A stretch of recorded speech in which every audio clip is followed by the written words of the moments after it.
future. We're talking real money. One of the things that concerns a lot of us about investing, putting aside money, is the tax ramifications of doing so.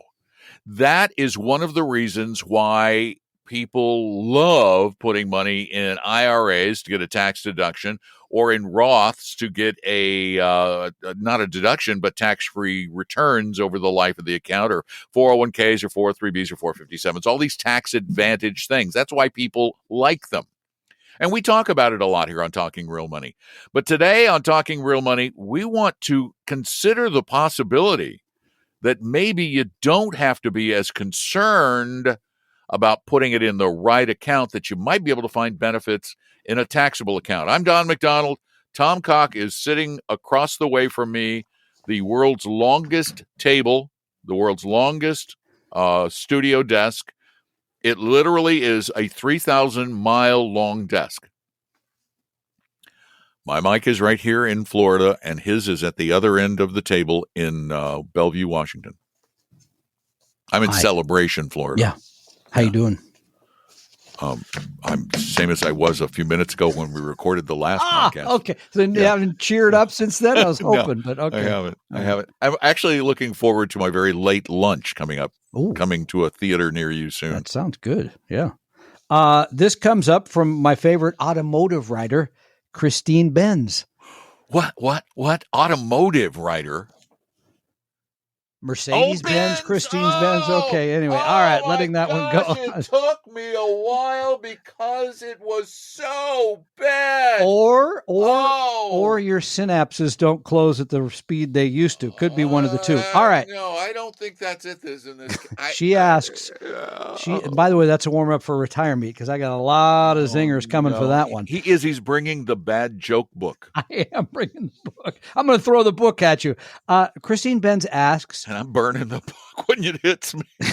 Have you heard this? I'm bringing a propane torch.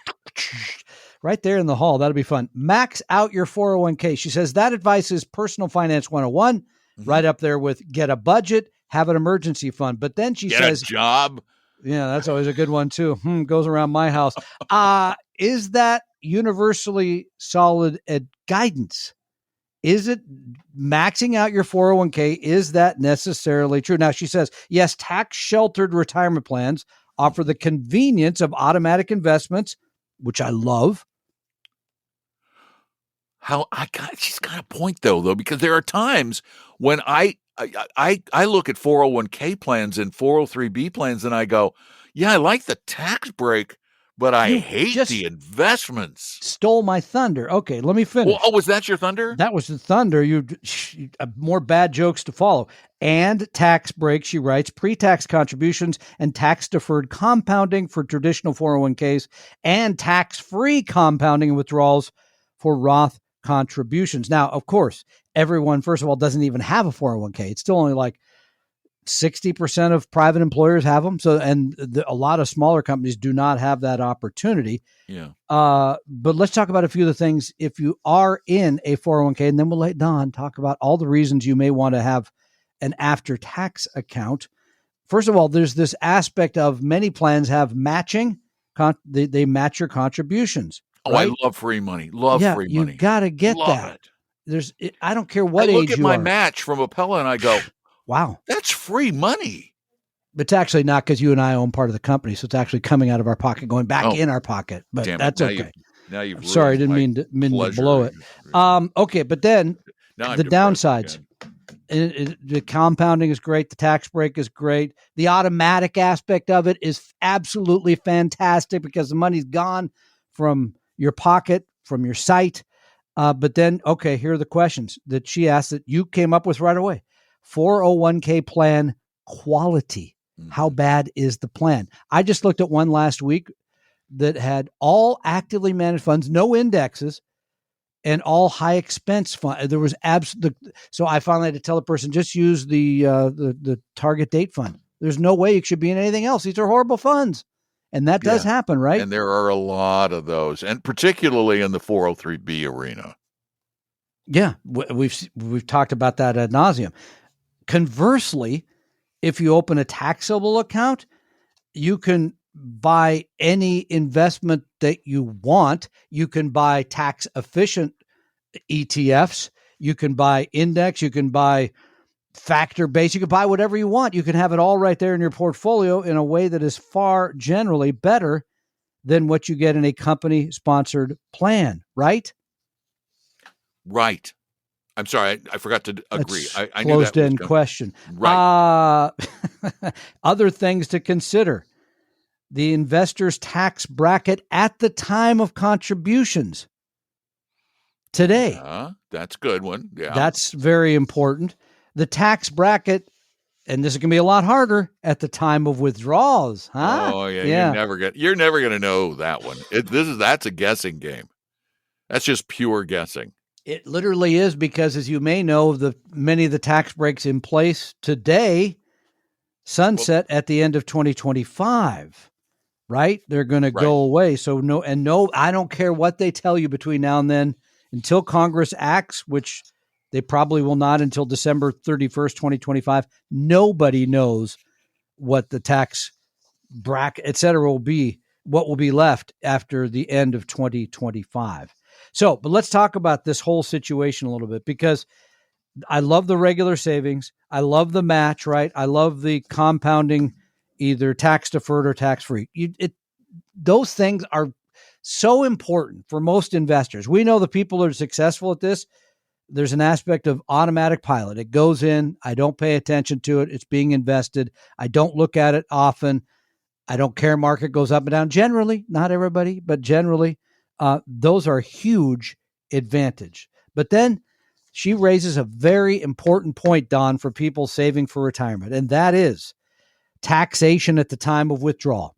Most people do not think this through, right? They simply I've been putting money in my 401k for 30 years. Wonderful. Have you put any in Roth? Nope, never did that. Have you put any money into a regular brokerage account? Nope, didn't do that. They overlook the taxation on each one of those accounts and how different it is, right? Right. And sometimes, and I think this is often, particularly with people who aren't the best savers and investors, you earn a lot of money in your working years. You know, you're earning in the 22, 24% bracket. But you're not going to have that kind of an income stream from your portfolio and Social Security and retirement, which is going to kick you down maybe into the 14% bracket. Yep. Which means those contributions you're making now, made in a 401, a regular 401 or a regular IRA, may be better. You may get more bang for the buck than by doing a Roth. Now, if you expect to be if you're a great saver and investor, and you expect to be in a higher bracket because of that, because you're going to be taking a lot of money out, and you don't want to get all those required minimum distributions from the taxable accounts, a Roth gives you no tax and great flexibility. I think you meant to say qualified accounts. Here's why I would have all three. The pre, because that grows tax deferred. The Roth, because it grows tax free. And the taxable, because when you take it out, you're going to be paying either 15 or 20% on it. You may be paying similar or maybe more with the money that you saved in a qualified account, and with the Roth at zero. So here's what can happen. You get to retirement. Mm-hmm. You know how much money you need next year to pay the bills, right? And to take the trip, etc. That amount is figured out. Taxation is then considered, and I take some money from the qualified pre-tax, right? I take some money from my Roth, if necessary, and some money from my taxable, so that I hate this term, but game the tax situation. I'm looking at it carefully, taking the money from the appropriate account so that I don't pay more tax than I have to. Here's the mistake I see. Many people get to retirement and they think, oh, well, I have this big amount in my 401k. I need to take out $200,000. I'll just take it from there. And I say, well, wait, what if you took a little bit from here to there? Many people do this because they think that's my retirement account. Well, but and the other thing that, and I'll use kind of me as an example. I'm 67 years old. I'm at FRA. But I don't want to take my Social Security. I want to wait until I'm 70 so I can get the biggest bang for the buck. My taxable account, if I was to retire today, is going to be my savior, because I want my 401s and IRAs and all those to continue to grow for as long as possible because they have tax benefits. I can use the taxable portions, the things I've already paid taxes on in my taxable account, to fund my lifestyle until I get to Social Security. They can be my bridge fund without touching my absolutely longer-term perfect. retirement. Yep. And here's the other part of your life. You're still going to make money. Because you're going to keep working. I know you are. I don't. We talk about this on. I know we talk, and me either. By the way, I don't. If you have a job you love, I know. Why would you want to stop doing it? Was on the field a couple weeks ago, and there was one guy saying maybe you should retire. So I mean, it does come up. You're a right? ref. They're always going to say you should retire, particularly with the blonde hair you sport. Oh yeah, like that guy's still running around. Still a ref. Somebody help him. How did he do that? No, I mean, so that's a reason to have all three. And I think after age 50, which as you've heard me say previously, every person should have a plan for the next 30, 40 years. And it may change because my life changed after 50. Sure. Don's life changed. Things do change. Yeah, they go up, they go down. You got this job, you don't got that job. You got that wife, you don't have this wife. I mean, all kinds of things can change, right? So I'm sorry if that came out wrong. One of us. That was only one of us. Dumb enough. Anyway, so things do change, but you should have a plan, and that will help you make decisions at that point if you haven't, about moving some money here or there or elsewhere. And so at the end of the day, in the 401k, I would at least always save up to the match. At the end of the day, if I was young, if I was in that 20 to 50 range, I would at least be saving something in Roth, no matter what my current income is. Something is there because you're growing that pot a little bit. And I would probably have a brokerage account where I might be putting a little bit in there. So again, because building those three pots over time, huge advantage to you. Then you will have a pot to retire from. Pot to, in. Retire from. Okay. I decided to clean that up. Thank you. All right. So I think we have come inevitably to the questions sent in to talkingrealmoney.com time. Tom has some pieces of actual paper. Yeah, see, here they are. There's proof. Whew, how about that? Yeah, and some thoughtful questions too, which I really appreciate. Keep them coming. We love these questions. I call people all the time when they give me their number and I chat it up with them. They're always surprised, like, what? The guy from the pod? Sure. I just chatted with a woman in New Jersey a couple of days ago, so I love it. So, okay, this comes from Sarah in Cave Creek, Arizona, where I wish I was right now. Good morning, Tom and Don, she writes.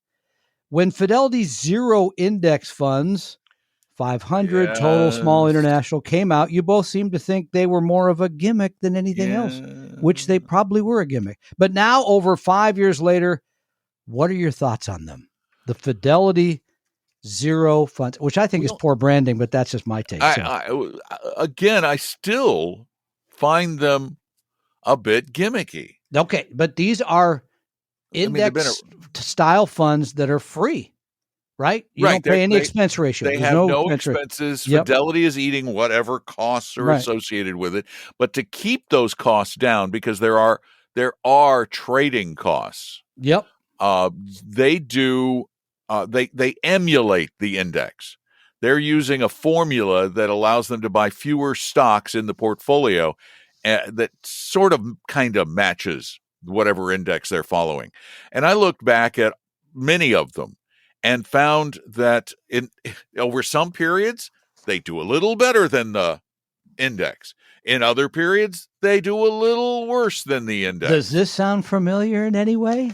And they also have I found they generally have slightly higher volatility because they don't have as much diversification, I believe.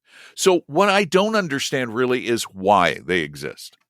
When we've gotten ETFs now, total market ETFs, that are under 0.1% of expenses, and you get the whole index, why buy the zeros? Buy them if you want, because they do have a track record, and they are going to come close if you want. But the other thing is that in this day and age, I am, and I'm pretty sure Tom is, moving totally away from traditional open-ended mutual funds. Well, did they? I was going to ask you, do they have these in ETF form? I don't know that they don't. I they don't do. think so. So, I mean, again, if I was buying something today, I'd be buying an exchange-traded fund, especially in a non-qualified type of, not an IRA or 401k. I'd be buying an exchange-traded fund just for the tax efficiency. So, and how big? Can you look up and see how big the 500 is? I'd be curious to know how it's all worked out. The 500? The Fidelity Zero Index Fund, S&P 500. No, it says it's one of them, but I don't know. I'm trying to find that. Let's see. I found the large. Let's see. 0500. I don't have a 0500. It must be the large cap index. Yeah, it has to be that. Let's see. Zero large cap index, FNILX, is $7.5 billion. So they haven't exploded, which I think is what Fidelity. I still think it's a come on. They get you in the door, and guess what? Next week, got another product for you. Yeah, they have I'll give you a couple of examples. Let's use the Zero large cap index. In 2022, they did about 2.5% worse than the index did.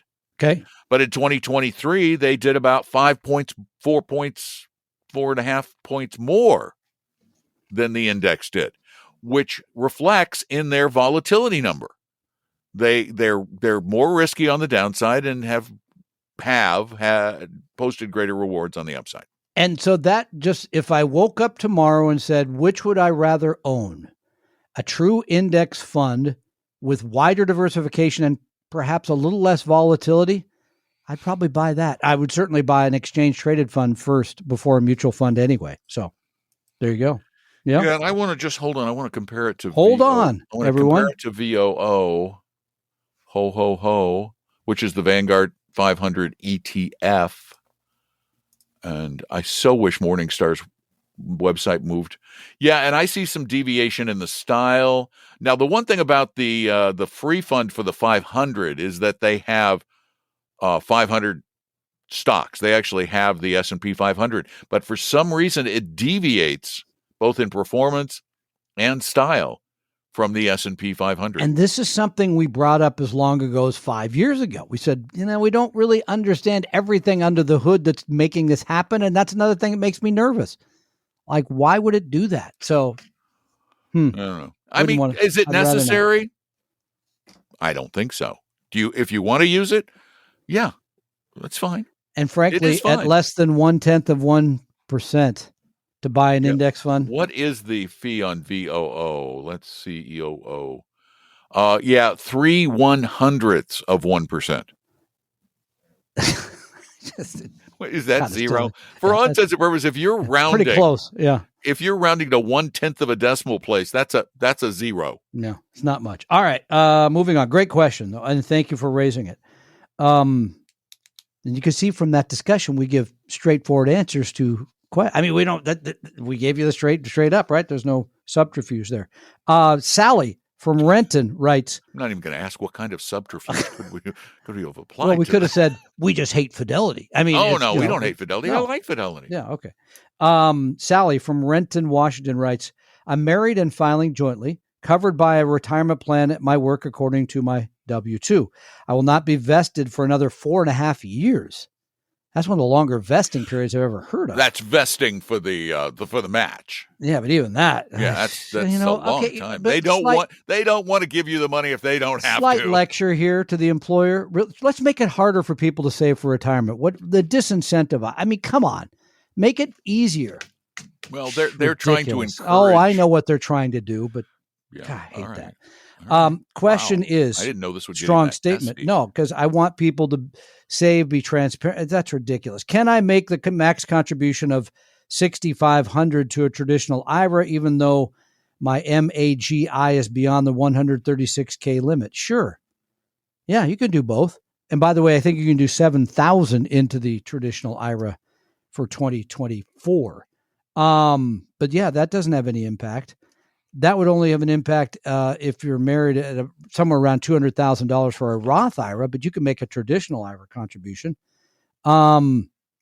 says she doesn't make sense that I can't contribute. If I quit my job before 5 years, I won't have earned any interest on the money they withheld. That's not true either. No, that would not be right. If you've got that money that is your money, and any investment in which you are investing that's your money too. The only thing they can hold back is the match and the money you're making on the match. They can hold back the money made on the match and the match. Correct. Yeah. But, okay. Also asking, Sally says, is it time for a Vanguard target date fund? I'm 37 years old. Sure. Yeah. There's no time like the present for a target date fund. And it's easy. It's on auto. So let's see. If you're 37, you're going to work another, 25 years? So what's 25 plus 24? Is that 50? 2050 target date fund? Something like that, right? Sounds about right. As hard as that is to believe. I don't think I'll see that sunrise, but sure. Why not? No, I'd put me in we do some voice work. All right. Yeah, sure. Be very different voice work. So they need somebody on that show. Yeah. The old timer show. These are all great questions, Sally. And you tell them, tell your employer, lecture from Talking Real Money. Well, from Tom. Okay, how about 1 year vesting? If you really want to, I could see you want to you hire somebody, and the money you put in there right now, you want to see if they're going to stick for a year. But after a year, come on, really? That's silly. Silly. Thank you so much for that great information. And thank you all so much for being a part of Talking Real Money. If you'd like to learn a lot more about retiring, and you'd like to hear from people other than us, which I can't understand why anyone would, but if you do, if you want to hear from Paul Merriman, okay. If you want to hear from Weston Wellington at Dimensional Funds, if you want to learn about Medicare and housing and states. We're doing estate planning. Yeah, we're doing the states. We're going to do the estate planning, which is the capital of South Dakota. Oh man, I used to know that too, and I don't remember it anymore. Start with an M? No, that's not Montpelier. That's Vermont. That's New Hampshire. New Hampshire. Okay. I told you I haven't done this in a long time. I could know I'm in the West Coast area. That's about it. Well, wait a minute. Isn't South Dakota in the West? No, in the West. It's in the plains. It has mountains. Okay. Now you got to give us the capital since you raised it. What's the capital? I am, and it's one that no one ever gets. It's why I like asking this question because most people are going, what? There's a town named that? Okay, what is it? There's a town named that in America? It's the booming metropolis, not Rapid City. No, you think that. Sioux Falls. No, it's Pierre. Pierre, yeah. Sure, makes a lot of sense. Yeah, Pierre. Sure. Mm-hmm. Name for the Frenchman who was there 300 years ago or something? Come on. Anyway. Hello, Pierre. May I order a dinner? Pierre. Or maybe we sent a Frenchman. Get out of Washington. You can go to, back that way. Good luck. It's kind of cold from what we understand. Anyway, not picking on beautiful South Dakota, where I have driven through, by the way. Did we ever finish my thought? No. No, what was your thought? Retire me. That one. Well, here's the thing. And by the way, it doesn't have to be because Paul is not going to talk about retirement. Weston Wellington's not going to. So even if you just want to learn a little bit more about investing, they're going to talk about investing, which is investing for retirement. Yeah, but they're going to talk this isn't just retirement topics in many ways. You're right. So you could be younger and you could say, hey, I just want to hear from those guys. And by the way, Paul Merriman. The name of my presentation, I just threw the word retirement into it. So it was, it's good. It's like the history of retirement. Which is awesome. I think it's one of the best ones. But here's which is a great talk for anybody to listen to either, just how investing has evolved and where you should be. But, and I was going to say, Paul will be 81 in October. So I don't know how many more years he's not coming to this. He'll be like Pete Carroll. He'll keep working until they tell him he can't anymore. But anyway, so take advantage of that. AI, Paul. Oh, he's going to up there. Okay. Yeah, that's good. Anyway, retiremeet.com. Register online. It's a couple bucks. And the money goes to two great charities that are helping people with financial literacy. Doesn't go to us. Goes to them. So $5 whole, February 24th. It's a wonderful day. So join us. And if you're in the Puget Sound region, join us in person or virtually at retiremeet.com. How's that? There we go. There you go. Thank you all for being a part of the program and for telling all of your friends and neighbors and relatives that if they want to stop messing up their financial life, they need to listen to this podcast. Talking Real Money. That's the name of it. Because, well, coincidentally, we're talking real money. The opinions and views expressed on this podcast were current on the date recorded. Opinions, estimates, forecasts, and statements of financial market trends that are based on current market conditions constitute our judgment and are subject to change without notice, including any forward-looking estimates or statements which are based on certain expectations and assumptions. Although information and opinions given have been obtained from or based on sources believed to be reliable, no warranty or representation is made as to their correctness, completeness, or accuracy. Information presented on the podcast is not personalized investment advice from Appella Wealth. The views and strategies described may not be suitable for everyone. This podcast does not identify all the risks, direct or indirect, or other considerations which might be material to you when entering any financial transaction. Past performance does not guarantee future results, and profitable results cannot be guaranteed. We hope you realize that the information provided on Talking Real Money is for informational, educational, and hopefully enjoyable purposes only. The podcast is not trying to get you to buy or sell any financial products or securities. Instead, the program is provided as a public service by Appella Wealth, a fee-only registered investment advisor. Please see Appella Wealth's ADV Part 2A on our website for information regarding Appella's fees and services. Appella Capital, LLC, DBA Appella Wealth, is an investment advisory firm registered with the Securities and Exchange Commission. The firm only transacts business in the states where it is properly registered or excluded or exempt from registration requirements. Registration with the SEC or any state securities authority does not imply a certain level of skill or training. Appella does not provide tax or legal advice, and nothing either stated or implied here should be inferred as providing such advice. Thanks for listening, and please visit TalkingRealMoney.com for more information and important disclosure related to performance of any specific index or fund quoted in this podcast. And the lawyers get richer.